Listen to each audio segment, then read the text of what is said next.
दोस्तों, जय माता दी। मेरा और मेरे एएस म्यूजिकल ग्रुप में आप सभी का बहुत बहुत स्वागत है। तो मैं बहुत ही प्यारा गीत लेके आई हूँ। जैसा होगा आप लोग कमेंट में ज़रूर बताइएगा।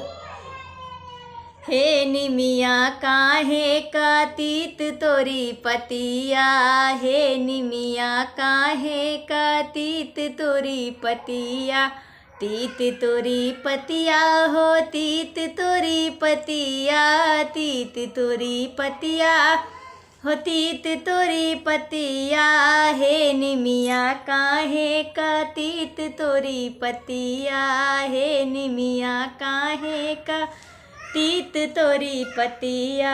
ससुरु कई बोलिया गजब निकला गई, ससुरु कई बोलिया गजब निकला गई, सासू कई बोलिया नीम जस पाती, सासू कई बोलिया नीम जस पाती, हे निमिया काहे का तीत तोरी पतिया, हे निमिया काहे का तीत तोरी पतिया।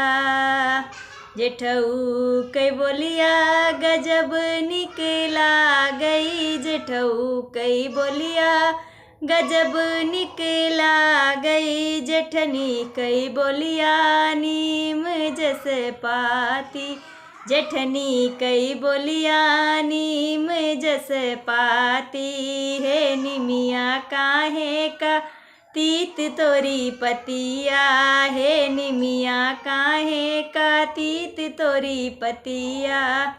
तीत तोरी पतिया हो तीत तोरी पतिया, हे निमिया काहे का तीत तोरी पतिया।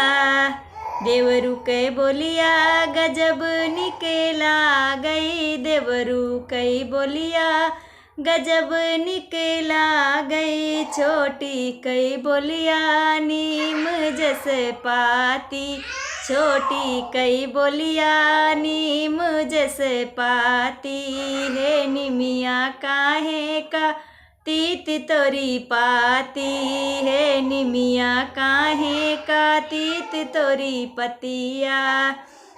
ननदोई के बोलिया गजब निकला गई, ननदोई के बोलिया गजब निकला गए, ननद कई बोलिया नीम जस पाती, ननद कई बोलिया नीम जस पाती, हे निमिया काहे का तीत तोरी पतिया, तीत तोरी पतिया हो तीत तोरी पतिया, हे निमिया काहे का तीत तोरी पतिया, हे निमिया काहे का तीत तोरी पतिया।